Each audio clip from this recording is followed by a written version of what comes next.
আচ্ছা, চারপাশটা একবার একটু কল্পনা করুন তো। চারিদিকে ঘুটঘুটে অন্ধকার, একদম নিস্তব্ধ একটা রাত, শুধু হয়তো দেয়াল ঘড়ির ওই টিকটিক শব্দটা শোনা যাচ্ছে। সারা দিনের অবিরাম ছুটে চলা, একের পর এক মিটিং, ইমেলের পাহাড় সামলে শেষে যখন আমরা ক্লান্ত হয়ে বিছানায় যাই, ঠিক ঘুম আসার আগের মুহূর্তটা কেমন হয় বলুন তো? এত পড়াশোনা, এতগুলো ডিগ্রি, ব্যাংক ব্যালেন্স আর সমাজের চোখে তথাকথিত সফল হওয়ার পরও রাতের ওই অন্ধকারে বুকের ভেতর হঠাৎ করে একটা অদ্ভুত বিশাল শূন্যতা কাজ করে। মনে হয় কি যেন একটা নেই, সব পেয়েও যেন কিছুই পাওয়া হয়নি। প্রশ্নটা খুব সহজ, কিন্তু উত্তরটা সব পেয়েও কেনই শূন্যতা। একটু ভেবে দেখুন, ছোটবেলা থেকে সমাজ কিন্তু আমাদের একটা নির্দিষ্ট ছকে প্রোগ্রাম করে দিয়েছে, তাই না? জ্ঞান অর্জন করো, ভালো ডিগ্রি নাও, নিজের ক্ষমতা বাড়াও আর প্রচুর অর্থ উপার্জন করো। আমাদের গ্যারান্টি দেওয়া হয়েছিল যে এগুলোই হলো পরম সুখের চাবিকাঠি। কিন্তু বাস্তবে চিত্রটা একবার ভাবুন। মানুষ পাগলের মতো ছুটছে, শেয়ার বাজারে গ্রাফ সেকেন্ডে সেকেন্ডে ওঠানামা করছে, কর্পোরেট রেসে সবাই একে অপরকে টেক্কা দেওয়ার জন্য মরিয়া হয়ে আছে। এত কিছুর পরও দিন শেষে একাকিত্ব আর হতাশা কেন গ্রাস করছে আমাদের? সমাজের এই বহু পুরনো ফর্মুলা কেন আমাদের মনকে পরিপূর্ণ করতে পারছে না? তো আমাদের আজকের আলোচনার প্রথম পর্ব, জীবনের আসল ফাঁদ, আধুনিক জীবনের ম্যাট্রিক্স। আধুনিক দর্শনের একটা ভীষণ ভয়ঙ্কর ফাঁদ লুকিয়ে আছে বিখ্যাত জার্মান দার্শনিক হেগেলের একটা কথার মধ্যে। তিনি বলেছিলেন, মানুষের ইতিহাস মানেই হলো ক্রমাগত জ্ঞান বাড়ানোর ইতিহাস, আর এই জ্ঞান বাড়ার সাথে সাথে বাড়ে ক্ষমতা। সোজা কথায়, নলেজ ইজ পাওয়ার। আমাদের আধুনিক সমাজ এই দর্শনের উপর ভিত্তি করেই তার পুরো সাম্রাজ্যটা গড়ে তুলেছে।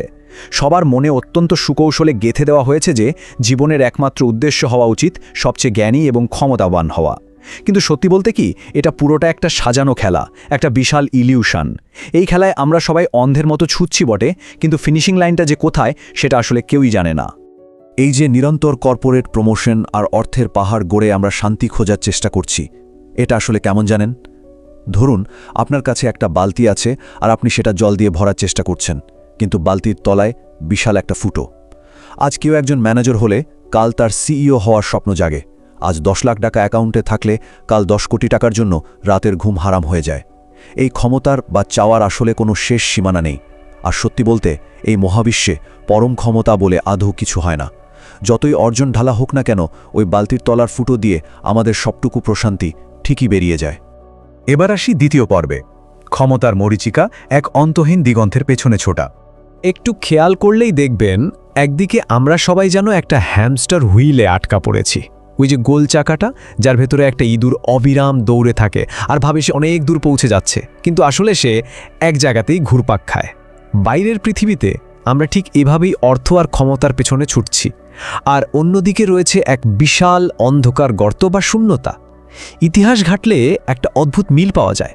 জানেন, আলেকজান্ডার দ্য গ্রেট যখন অর্ধেক পৃথিবী জয় করেছিলেন, তার বুকেও ঠিক যে হাহাকারটা ছিল, আজকের যুগে সিলিকন ভ্যালির একজন বিলিয়নিয়ারের বুকেও ঠিক একই শূন্যতা। কারণ বাইরের কোনো জাগতিক সাফল্য কখনোই আমাদের ভেতরের এই অসীম শূন্যতাকে ভরাট করতে পারে না। একদম অপ্রিয় হলেও চরম সত্যি কথাটা কি জানেন? আমরা কেউই আসলে ভালো নেই। মানুষের মন সবসময় এমন একটা অদ্ভুত অবস্থায় থাকে যে সে কখনোই বর্তমান মুহূর্তের সাথে পুরোপুরি সন্তুষ্ট হতে পারে না। আপনি নিজেই খেয়াল করে দেখবেন, আমরা হয়তো চুপ করে বসে আছি, কিন্তু হাত নিষ্পিস করছে স্মার্টফোনে নতুন কোনো নোটিফিকেশন চেক করার জন্য। চোখ সবসময় নতুন কিছু দেখতে চাইছে। আমরা সবসময় মরিয়া হয়ে বর্তমান অবস্থা থেকে পালিয়ে অন্য কোথাও যেতে চাই। এই যে নিরন্তর ছটফটানি, এই যে বর্তমানে স্থির থাকতে না পারার অক্ষমতা, এটাই হলো মানবজাতির সবচেয়ে বড় ট্র্যাজেডি। আর এখান থেকেই শুরু হচ্ছে আমাদের তৃতীয় পর্ব, মোক্ষ, এক নতুন অর্থ, অর্থাৎ চরম মনস্তাত্ত্বিক মুক্তি। আচ্ছা, মোক্ষ শব্দটা শুনলেই সাধারণত আপনাদের চোখের সামনে কি ভেসে ওঠে? সংসার ছেড়ে হিমালয়ে গিয়ে সাধু হয়ে যাওয়ার দৃশ্য, অথবা মৃত্যুর পরে কোনো কাল্পনিক স্বর্গে যাওয়ার আশা? কিন্তু বেদান্ত দর্শন এই পুরো ধারণাকে একেবারে গোড়া থেকে পাল্টে দেয়। মোক্ষ কোনো ভৌগোলিক স্থান নয়, বা মৃত্যুর পরের কোনো ঘটনাও নয়। এটি হলো ঠিক এই মুহূর্তের বাস্তবের একটা মানসিক অবস্থা।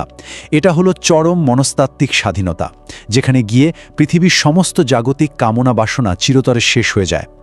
যেদিন আমাদের মন এমন এক অবস্থায় পৌঁছাতে পারে যেখানে দাঁড়িয়ে সে গভীরভাবে অনুভব করে যে তার আর কিচ্ছু চাওয়ার নেই, কিচ্ছু পাওয়ার নেই, সেটাই হলো আসল মোক্ষ। একটু গভীরভাবে মনস্তত্ত্বটা চিন্তা করলেই বিষয়টা জলের মতো পরিষ্কার হয়ে যাবে। আমরা আসলে টাকা, ক্ষমতা বা সাফল্য কেন চাই? এগুলো চাই কারণ আমরা বিশ্বাস করি যে এই জিনিসগুলো আমাদের মনের কোনো একটা অভাব মেটাবে। আর অভাব মিটলে কি হবে? মনে শান্তি আসবে। তার মানেটা কি দাঁড়ালো? মানুষ শেষ পর্যন্ত যা চাইছে তা কোনো বস্তু নয়, বরং তার সমস্ত চাওয়া বা কামনার শেষ হওয়া। আমাদের প্রতিটি দৌড়ঝাঁপ, প্রতিটি কামনার পেছনে একটাই লুক্কায়িত উদ্দেশ্য থাকে, আর সেটা হলো কামনা থেকে চিরস্থায়ী মুক্তি। চলুন এবার প্রবেশ করি চতুর্থ পর্বে, চরমাত্ম অনুসন্ধান, ম্যাট্রিক্স থেকে বেরিয়ে আসা। এবার যে কথাটা বলবো সেটা শুনে হয়তো অনেকেই একটু চমকে উঠতে পারেন, কিন্তু বেদান্ত অত্যন্ত সাহসিকতার সাথে আকাশে বসে থাকা কোনো কল্পিত ঈশ্বর বা অন্ধবিশ্বাসের ধারণাকে একেবারে সরাসরি প্রত্যাখ্যান করে। এখানে কোনো কুসংস্কার, ম্যাজিক বা অলৌকিক আজ্ঞার কোনো জায়গা নেই। এর বদলে বেদান্ত আমাদের উৎসাহ দেয় এক নির্মম, কঠোর, যুক্তিপূর্ণ এবং সম্পূর্ণ কুসংস্কার মুক্ত অনুসন্ধানের দিকে। সত্যকে অন্ধভাবে মেনে নেওয়ার বদলে তাকে তীক্ষ্ণভাবে প্রশ্ন করতে শেখায় এই প্রাচীন দর্শন। আর সেই বৈপ্লবিক অনুসন্ধানের শুরুটা হয় এই ম্যাট্রিক্সের সবচেয়ে বেসিক একটা প্রশ্ন দিয়ে। এই যে সুবিশাল পৃথিবী আমরা দেখছি, সেটা আসলে কে দেখছে? উত্তরটা আপাতদৃষ্টিতে খুব স্বাভাবিক, তাই না? আমরা দেখছি, মানুষের মন দেখছে। কিন্তু যে মন এই জগৎকে পর্যবেক্ষণ করছে, সে মনটা আসলে কেমন? এই পর্যবেক্ষকের নিজস্ব অবস্থা কতটা নির্ভরযোগ্য? আসুন আমাদের মনের ভেতরে একটু উঁকি দিয়ে দেখি। আমাদের মনের প্রকৃত অবস্থা আসলে একটা জট পাকানো সুতোর মতো।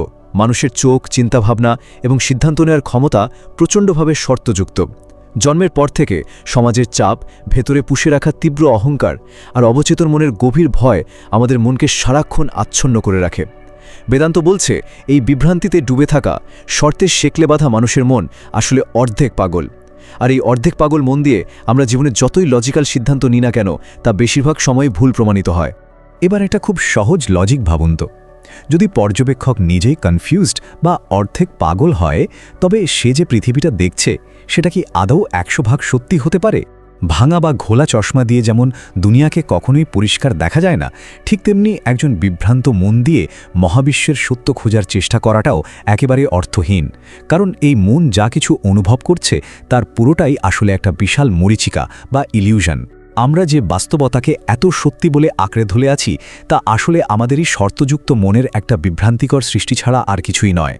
আর তাই আমরা চলে এসেছি আমাদের এই বিশ্লেষণের একেবারে শেষ পর্বে, আসল আমির খোঁজ, গভীরে পৌঁছনোর যাত্রা। বেদান্তের এই লজিক্যাল প্রক্রিয়াটি ঠিক একটা পেঁয়াজের খোসা ছাড়ানোর মতো। পেঁয়াজের যেমন একটার পর একটা স্তর থাকে, আমাদের মনের উপরেও তেমনি জমে আছে অনেকগুলো পর্দা। প্রথম পর্দাটি হলো সমাজের চাপিয়ে দেওয়ার শর্ত, দ্বিতীয়টি হলো আমাদের নোংরা অহংকার, আর তার ঠিক নিচেই লুকিয়ে আছে নানা রকমের ভয়ের স্তর। আত্মানুসন্ধানের মাধ্যমে অত্যন্ত সন্তর্পণে যখন এই স্তরগুলোকে একে একে ছাড়ানো হয়, তখন সমস্ত কনফিউশন বা বিভ্রান্তি দূর হতে থাকে। আর একদম শেষে গিয়ে আমরা এমন এক অটল, শান্ত এবং স্ফটিকের মতো স্বচ্ছ কেন্দ্রে পৌঁছাই, যাকে বলা হয় কোর মাইন্ড। ওই যে পৌঁছানো কোর মাইন্ড বা বিশুদ্ধ মন, ওটাকেই আসলে বলা হয় আত্মা। যখন এই গভীরতম স্তরে পৌঁছানো সম্ভব হয়, তখন মনস্তাত্ত্বিক জগতে একটা অভাবনীয় ম্যাজিক ঘটে যায়। মানুষের ভেতরের সত্তা এবং বাইরের এই বিশাল মহাজাগতিক মহাবিশ্বের মাঝে এতদিন ধরে যে একটা অদৃশ্য দেয়াল বা বিভেদ ছিল, তা কর্পূরের মতো সম্পূর্ণ উবে যায়। আর এই দেয়ালটা একবার মুছে গেলেই মানুষ এই মহাবিশ্বের পরম সত্যকে উপলব্ধি করতে পারে, সবই ব্রহ্ম। চারপাশের এই ভালো খারাপ, লাভ ক্ষতি, মান অপমানের যে বিভ্রম বা দ্বৈত সত্তা আমাদের এতদিন ধরে কষ্ট দিচ্ছিল, তা অনন্ত মহাশূন্যে মিলিয়ে যায়। মানুষের নিজস্ব চেতনা তখন এই অসীম ইউনিভার্সের সাথে একদম এক এবং অভিন্ন হয়ে যায়। ভেতরে আর বাইরে বলে তখন আলাদা আর কিছু থাকে না। এটাই হলো সেই চূড়ান্ত মুক্তি, যে মোক্ষের খোঁজ আমরা করছিলাম। আধুনিক জীবনের ইঁদুর দৌড় বনাম প্রাচীন দর্শনের এই গভীর উপলব্ধি, সবকিছু মিলিয়ে আজকের এই দীর্ঘ বিশ্লেষণের শেষে এসে আপনাদের কাছে আমার একটা প্রশ্ন রেখে যেতে চাই।